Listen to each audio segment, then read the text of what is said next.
জয় গীতা, জয় গীতা, জয় গীতা। গীতার তৃতীয় অধ্যায়ের শ্লোক 16। এই শ্লোক থেকে আমরা জানব মানুষ জন্ম পাওয়ার বিশেষ উদ্দেশ্য কি। প্রত্যেক সনাতনেরই একটু জানার প্রয়োজন রয়েছে, তাই তোমাদের বলি 2 মিনিট সময় নিয়ে গীতার এই শ্লোকগুলো শোনার জন্য। অবশ্যই একটি লাইক কমেন্ট করে সনাতনীর পরিচয় দিয়ে যাবেন। মানুষ জন্মের সবচেয়ে প্রথম কর্তব্য হলো নিজ নিজ ধর্ম বিষয়ে কিছু জানা। জয় গীতা, জয় গীতা, জয় গীতা। গীতার তৃতীয় অধ্যায়ের শ্লোক 16। এবং প্রবর্তিতং চক্র নানু বর্তয় তিহ যৎ অগায়ু রি ইন্দ্রিয়া রাম মুগাং পার্থ সজীবিতা। বঙ্গানুবাদ। হে অর্জুন, যে ব্যক্তি এই জীবনে বেদের দ্বারা প্রতিষ্ঠিত যজ্ঞ অনুষ্ঠানের পন্থা অনুসরণ করে না, সেই ইন্দ্রিয় সুখ পরায়ণ পাপী ব্যক্তি বৃথা জীবন ধারণ করে।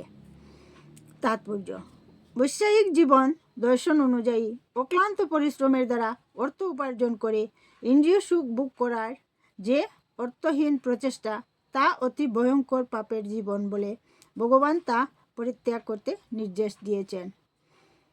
তাই যারা জড়জাগতিক সুখ ভোগ করতে চায় তাদের এই সমস্ত যজ্ঞ অনুষ্ঠান করা অবশ্য কর্তব্য। যারা তা করে না তারা অত্যন্ত জঘন্য জীবনযাপন করছে, কারণ তাদের পাপের বোঝা ক্রমশই বেড়ে চলেছে এবং তারা ক্রমশই অধঃপতিত হচ্ছে। প্রকৃতির নিয়মে এই মানুষ্য জীবন পাওয়ার বিশেষ উদ্দেশ্য হচ্ছে কর্মযুগ, জ্ঞানযুগ ও ভক্তিযুগের মধ্যে একটিকে অবলম্বন করে আত্মা উপলব্ধি করা। পাপ পুণ্যের অতীত পরমার্থবাদীদের কঠোরভাবে শাস্ত্রোক্ত যজ্ঞ অনুষ্ঠান করার কোনো আবশ্যকতা নাই, কিন্তু যারা জড়জগতি বিষয়ে লুপ্ত তাদের এই সমস্ত যজ্ঞ করার মাধ্যমে পবিত্র হওয়া প্রয়োজন। মানুষ নানা ধরনের কর্মে লিপ্ত থাকে, কিন্তু ভগবানের সেবা কর্ম না করা হলে সমস্ত কর্মই সাধিত হয় ইন্দ্রিয় তৃপ্তির জন্য। তাই পুণ্যকর্ম করে তাদের পাপের ভার লাঘব করতে হয়।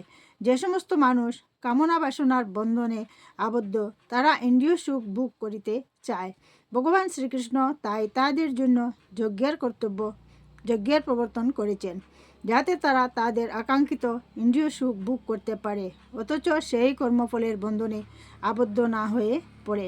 এই জগতের উন্নতি আমাদের প্রচেষ্টার উপর নির্ভর করে না, তা নির্ভর করে অলৌকিক ভগবানের ব্যবস্থাপনা, অর্থাৎ তার আজ্ঞাবাহক দেবদেবীর উপর। তাই বেদের নির্দেশ অনুসারে যজ্ঞ করে দেবদেবী সন্তুষ্ট করা হলে পৃথিবীর সর্বাঙ্গীন উন্নতি সাধিত হয়। আপাত দৃষ্টিতে মনে হয় যে বিভিন্ন দেবদেবীদের তুষ্ট করার জন্য যজ্ঞ অনুষ্ঠান করা হয়, কিন্তু প্রকৃতপক্ষে যজ্ঞ অনুষ্ঠান করার উদ্দেশ্য হচ্ছে ভগবান শ্রীকৃষ্ণকে তুষ্ট করা, এবং এইভাবেই যজ্ঞ অনুষ্ঠান করতে করতে জীবের অন্তরে কৃষ্ণ ভক্তির বিকাশ হয়।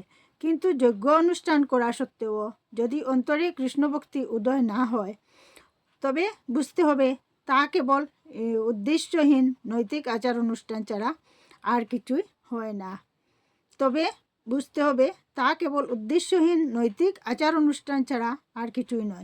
তাই মানুষের কর্তব্য হচ্ছে বেদের নির্দেশগুলিকে কেবল নৈতিক আচার অনুষ্ঠানের মধ্যে সীমিত না রেখে তার মাধ্যমে কৃষ্ণ ভক্তি লাভের চেষ্টা করা।